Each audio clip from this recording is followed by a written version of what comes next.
Oops, I'm caught on my old scarf here. Hello. Thank you so much for having me. All right. Thank you very much, Lord Mayor. Thank you, Joe. Thank you, Naomi. I am thrilled to be here. I'm not even feeling jet lagged at all, which is incredible. So I should be able to stay awake for the next 15 minutes. I hope you can too. I thought I would start by just telling you a little bit about why I'm doing the work that I'm doing right now. I grew up in a family full of boys, surrounded by boys. I was one of the boys. And I thought everything was sort of normal, female, male, there was nothing out of place, like I just thought I was going to fly. And I went off to university and studied computer science. And I had a chance to take an elective, and I took this course called Women in Literature, which was taught by a man, of course, probably still is.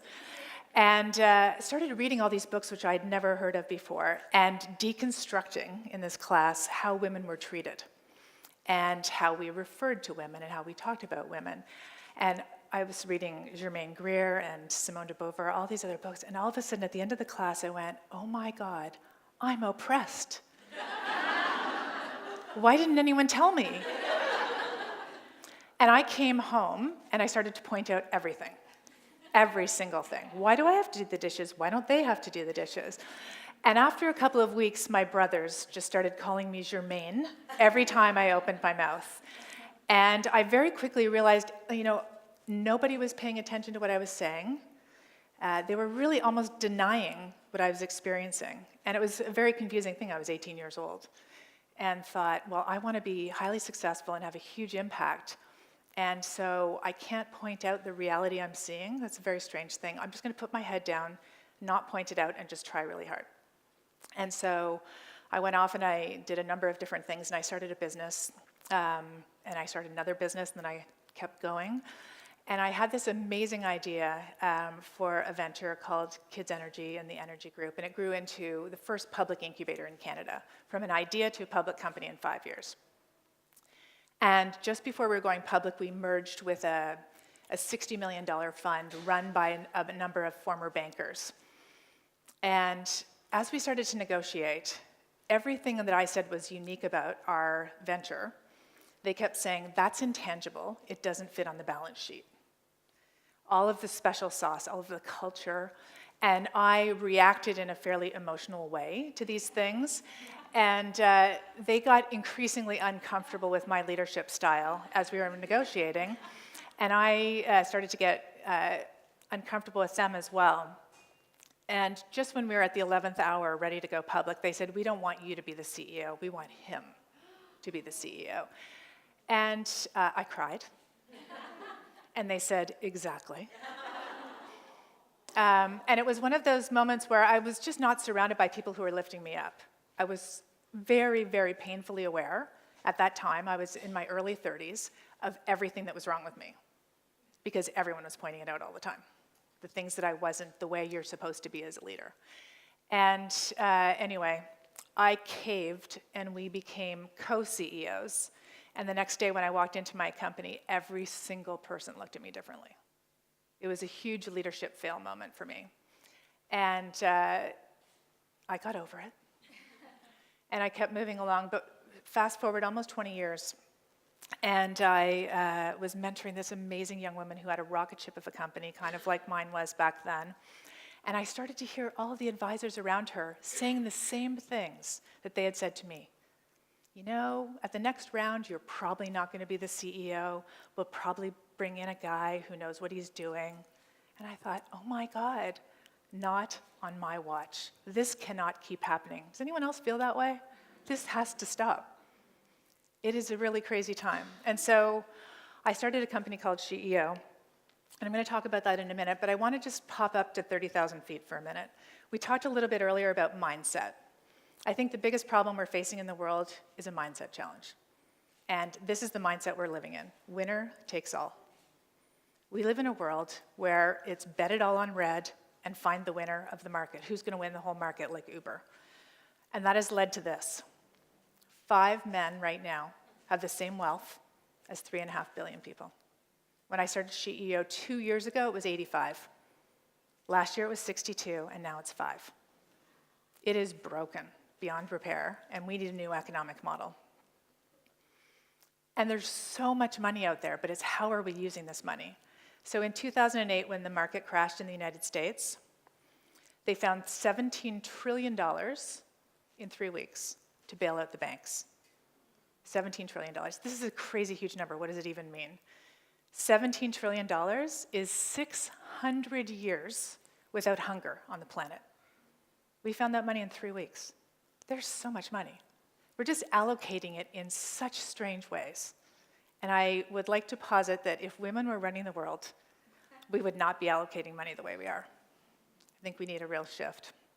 So that's bad for the giant economy, but what's also very bad from a woman's perspective is 4% of venture capital goes to women.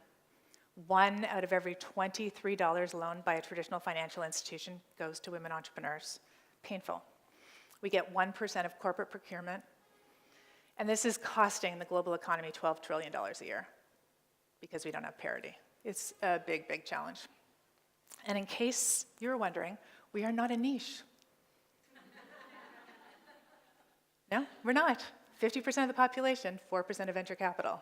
Got some work to do there. Jo, when she was asked this question this morning on Sky Business, they said, well, what should it be? And she said, we should be getting 46% more funding. Not the 4%, but it should be 50-50.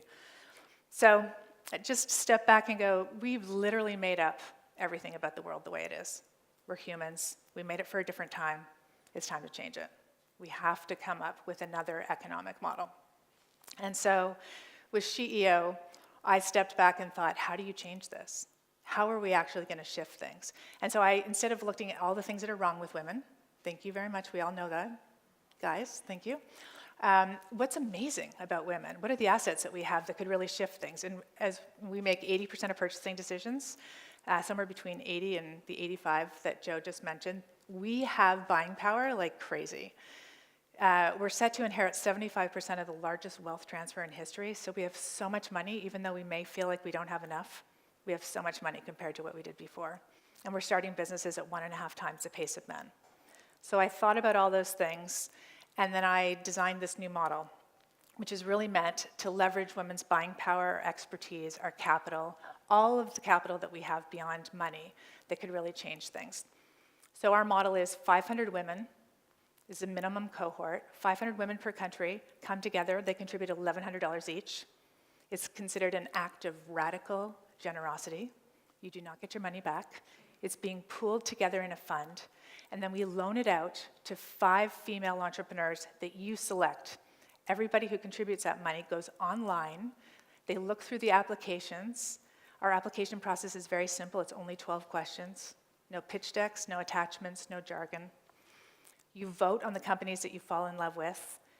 They get a 0% interest loan, which they pay back over 5 years into the fund, and women pay their debts. We just heard that earlier. And then that money is loaned out again. And the goal is to create this perpetual billion-dollar fund with 1 million women in a network around the world, supporting each other, getting behind each other, lifting each other up in this spirit and community of radical generosity. So let me give you an example of one of the companies that we selected in Canada.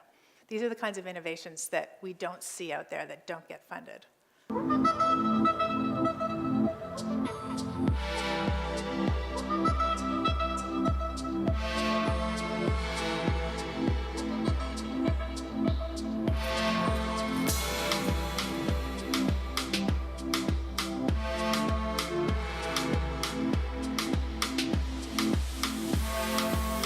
Traditional mobility devices emphasize the disability. They're designed to move the body from one location to another location, but they're not designed for the user experience. So I started realizing that what I needed to design was a vehicle for social change.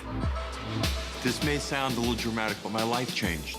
Yesterday, as we're walking, we're actually walking side by side, and that hasn't happened in a long, long time.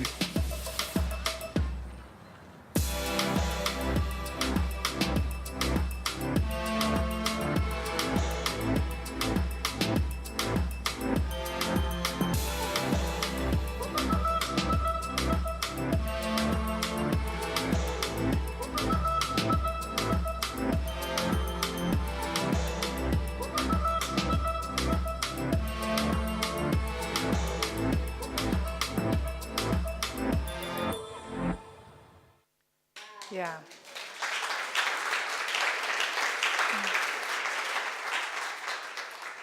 So this bike is a rethinking of the walker in the wheelchair.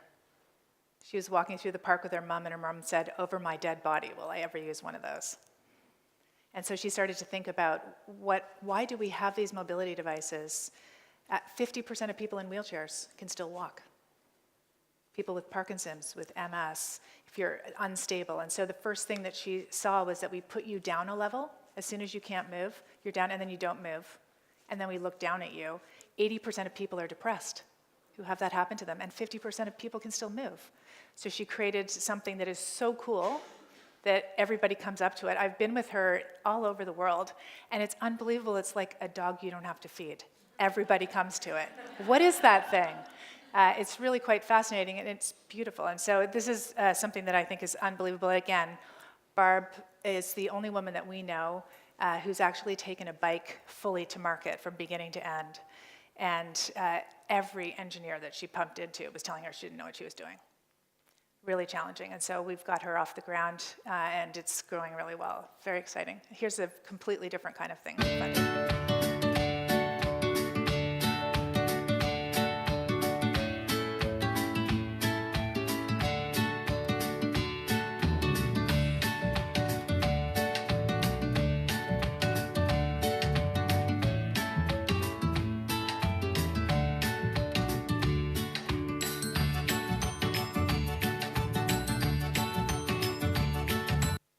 So this is breathable food wrap.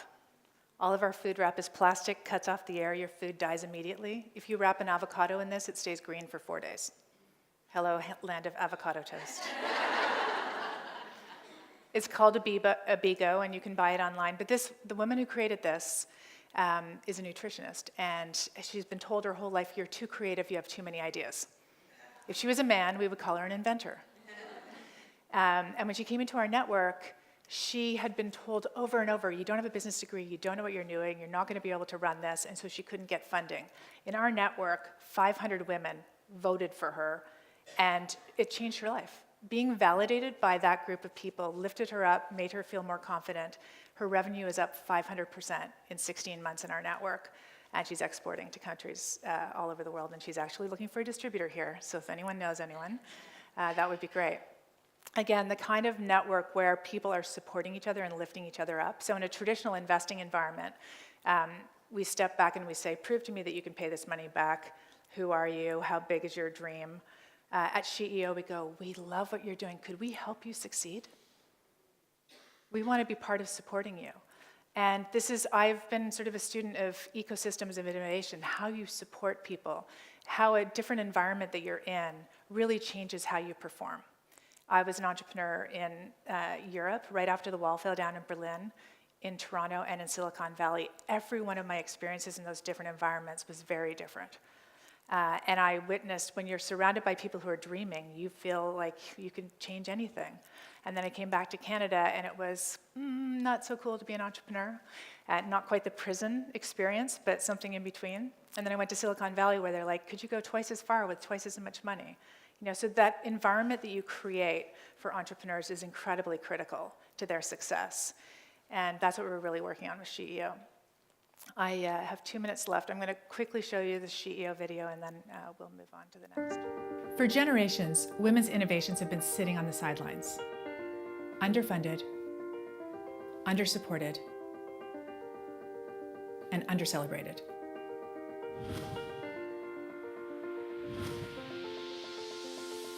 How would you act differently if you thought you were surrounded by radically generous women? Women make 80% of purchasing decisions. We're set to inherit 75% of the largest wealth transfer in history. And we're starting businesses at 1.5 times the pace of men. For us, underneath all of it, it's how can we create a space for women to support women, to create the kinds of businesses that we want to create in the world. The goal is as quickly as possible to get to 1 million activators, $1 billion in capital loaned out every year, 10,000 new companies every year. A distributed global network, thousands of regions with thousands of women activating their capital on behalf of great companies. The concept is so simple that it's genius. The idea that we could change the financial landscape for women in business that can actually change the world. Having 500 new people in your life who get you and want to support you. SheEO is a different concept altogether. It's transformational. I learned that I'm a visionary and I'm an inventor. We are one step removed from whatever we need. We're radically transforming how we support female entrepreneurs. Imagine if the world was actually designed by us, if women were at the table. A world designed by us is a game changer. If you had that support around you, would you be bolder? Would you dream a little bit bigger? So imagine if you're surrounded by radically generous women, because you are.